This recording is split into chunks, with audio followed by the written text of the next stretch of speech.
70കളിലും 90കളിലും ജീവിതത്തിൻ്റെ പ്രതീക്ഷയറ്റ ആളുകൾക്ക് ജീവിതത്തിന് പുതിയ പ്രതീക്ഷയും ഊടും പാവും നൽകിയ ഒരു നഗരമാണ് ഇത്.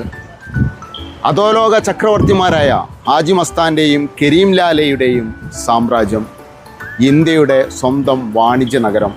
ഇതിന് ചിലത് പറയാനുണ്ട്. പണ്ടുകാലത്ത് പ്രാദേശിക ഭരണാധികാരികളുടെയും പിന്നീട് പോർച്ചുഗീസുകാരുടെയും കൈകളിലായിരുന്ന ഈ പ്രദേശം 10ാം നൂറ്റാണ്ടിൽ മുംബാദേവി ക്ഷേത്രത്തിൻ്റെ പേരിൽ നിന്നാണ് മുംബൈ എന്ന പേര് നേടിയത്. 18ാം നൂറ്റാണ്ടിൽ ബ്രിട്ടീഷുകാരുടെ ഈസ്റ്റ് ഇന്ത്യ കമ്പനി ഇവിടെ എത്തിയതോടെയാണ് മുംബൈയുടെ തലവര മാറുന്നത്. പോർച്ചുഗീസ് രാജകുമാരിയായ കാതറിൻ ഓഫ് ബ്രഗാൻസയെ ബ്രിട്ടീഷ് രാജാവായ ചാൾസ് രണ്ടാമൻ വിവാഹം കഴിച്ചപ്പോൾ സ്ത്രീധനമായി ബ്രിട്ടീഷുകാർക്ക് ലഭിച്ച സമ്മാനമായിരുന്നു ഈ ദ്വീപുകൾ. പിന്നീട് അവർ ഇവിടെ ഒരു വലിയ തുറമുഖം പണിതുയർത്തി.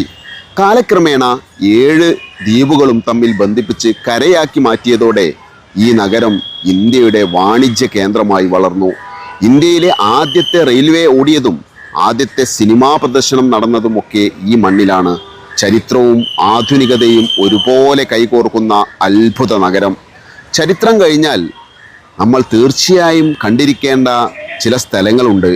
Gate way of India, Taj hotel, ferry service, Elephanta caves, CSMT railway station, marine drive, Marina beach, ഒടുവിൽ ഷോപ്പിങ്ങിനായി മനീഷ് മാർക്കറ്റും കണ്ട് നമ്മൾ ഈ യാത്ര ഇവിടെ അവസാനിപ്പിക്കാം.